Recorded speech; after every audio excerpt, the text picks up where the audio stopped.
सिंधू जल करारावरची स्थगिती अद्यापही कायम आहे। पहलगाम हल्ल्यानंतर दहशतवाद्यांना धडा शिकवण्यासाठी भारताने केलेल्या ऑपरेशन सिंदूरमध्ये रौफ, मुदस्सर यासारख्या 100हून अधिक दहशतवादी ठार झाल्याची माहिती भारतीय सैन्य दलाकडून देण्यात आली। लष्कराचे लेफ्टनंट जनरल राजीव घई, हवाई दलाचे एअर मार्शल ए.के. भारती आणि नौदलाचे व्हाईस ॲडमिरल ए.एन. प्रमोद यांनी एकत्रित पत्रकार परिषद काल घेतली। आपल्याकडे 21 दहशतवादी तळांची माहिती असून 9 दहशतवादी तळांना लक्ष्य करण्यात आल्याचं यावेळी सांगण्यात आलं। I have no doubt in my mind that we achieved total surprise, and those strikes across those 9 terror hubs left more than 100 terrorists killed, including high-value targets such as Yusuf Azhar, Abdul Malik Rauf, and Mudassir Ahmed, that were involved in the hijack of IC-814 and the Pulwama blast. या कारवाई दरम्यान केवळ दहशतवादी तळांना लक्ष्य करण्यात आलं।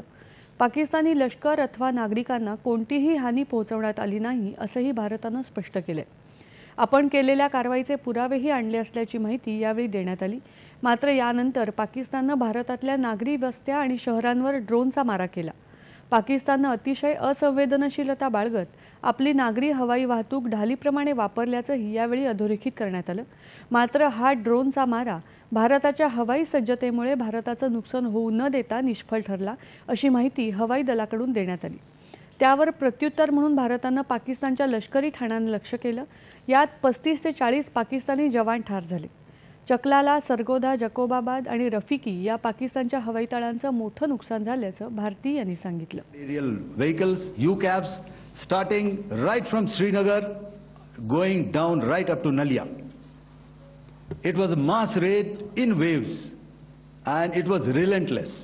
Our air defense preparedness ensured that there was no damage on the ground, either to the military installations or to the civilians.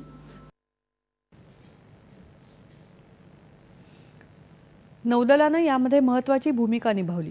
आवश्यकता भासल्यास नौदलही सज्ज होतं असं सांगून नौदलाकडे कराचीवर हल्ला करण्याची क्षमता असल्याचं प्रमोद यांनी सांगितलं। भारतीय नौदलाच्या तैनातीमुळे पाकिस्तानी नौदल आणि हवाई दल बचावात्मक पवित्र्यात गेलं असं यावेळी अधोरेखित करण्यात आलं।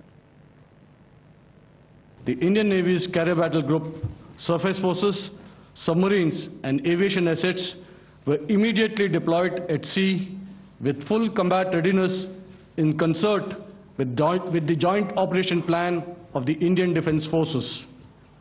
Thereafter, our forces remained forward deployed in the Northern Arabian Sea in a dissuasive and deterrent posture with full readiness and capacity to strike select targets at sea and on land, including Karachi at time of our choosing.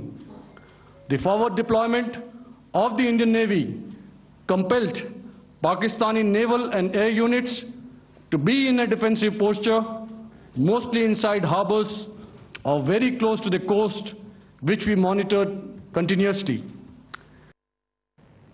भारताने युद्धविराम करण्याला सहमती दिल्यानंतर पाकिस्तानने काही तासातच तिचं उल्लंघन केलं आणि भारताच्या दिशेने सीमेवर पुन्हा गोळीबार आणि तोफांचा मारा सुरू केला। या हल्ल्याला भारतीय सैनिकांनी चोख प्रत्युत्तर दिलं। पाकिस्तानकडून पुन्हा असा प्रयत्न झाल्यास त्याला चोख उत्तर देण्यास भारतीय सशस्त्र दलाला मोकळीक देण्यात आली असंही त्यांनी सांगितलं।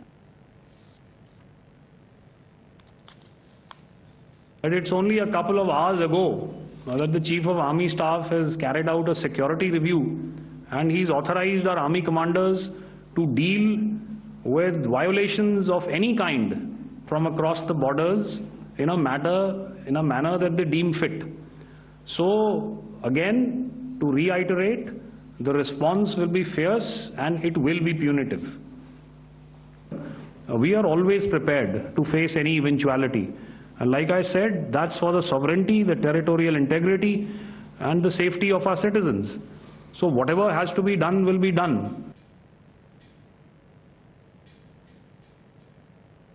युद्धविरामावर सहमती झाल्यानंतर पाकिस्तानकडून झाले